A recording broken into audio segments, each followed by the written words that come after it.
something, an underwriter will current. What about current? Current ownership. It'll be more than just what you have on your resume. They may want to understand what you're doing. They may want to ask for financials on those businesses that you're also owning. Those are things that are help them make an underwriting decision. Also help you get a rate and a better rate on your bond that you're getting. Because there are variables there that you'll run into. So any other experience that you have, they know that no one in Arkansas has operated a marijuana facility in Arkansas. It wasn't possible, so it's still not possible, but we're getting there, and they understand that. So any other experience that you have will definitely help the underwriting process. There's other industries that could cross over. Yep.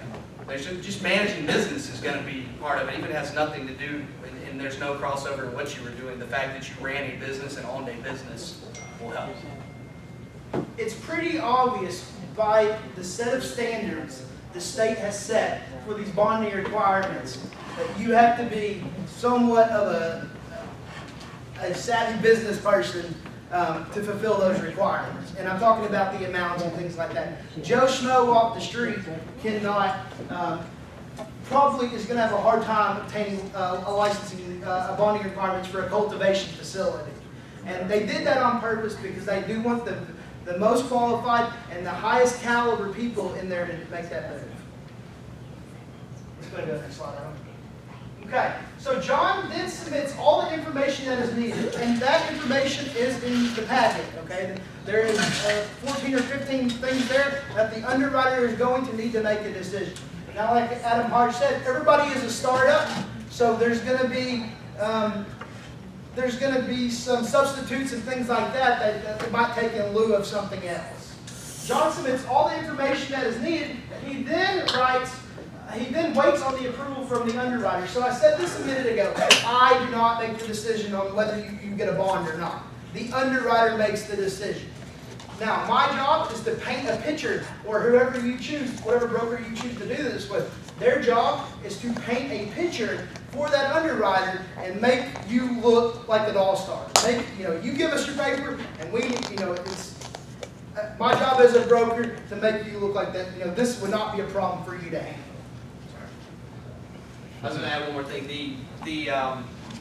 Just stacking up all the things on this list and putting it in an envelope and sending it off to an insurance company doesn't do any favors, and that's why having someone who does surety bonds and things like that understands what the underwriters need and how to package those particular things is important, because there's certain things that you can add as far as the story that you can add to it. It's more than just packing up the documents and sending them off. There's a lot of story things, understanding your business, understanding your background, and putting it in the best possible light to that underwriter to help them make an easy decision for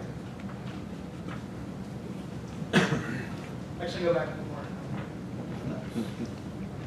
That's where you were. Okay, I'm sorry about that. So after a few weeks, John turns in his application. John turns in all the paperwork. After a few weeks, this is John. He gets the call from the state, and they are going to approve him for a medical marijuana license. We're talking to people over at the state right now. Right as it is, you have 7 days to activate that bond into a performance bond. And the way you do that is called a bond premium. Now, when you receive your pre-approval for the bond, you will already know terms and conditions of the bond and the amount of the bond, how much it will cost to actually activate the bond. So that is called a bond premium, and that's what actually activates the bond. The bonds are usually good for up to 12 months. They usually have a 12-month renewal expiration date.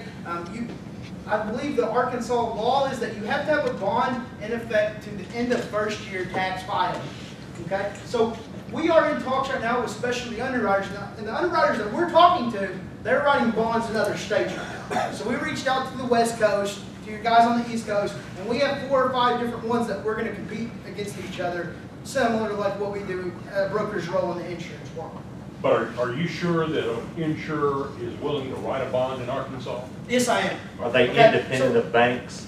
Do what? Are they independent of banks? They are. These companies are specialty bonding companies, and most of them are specialty marijuana bonding companies. So it's not as much, they don't have a problem as much running business in Arkansas. They have more, the harder part is going to be you as an Arkansan getting a bond. Are you gonna have the information on that sheet? Are you gonna be financially strong enough to receive it? And that's really, that's really what a surety bond is, at the end of the day. Yes? So up to the point before you're awarded a license, you spoke to the process last time. Obviously, that's very dependent on what kind of information you deliver, how many back and forth communications need to happen. But do you have any rough gauge idea of how long it might take from the application process to working on?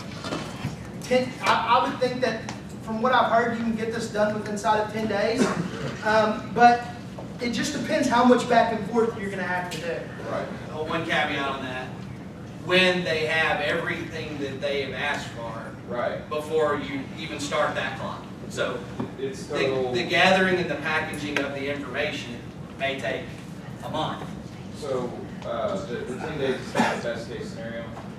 From the point that they have everything that they absolutely need, they're not asking any more questions, Right.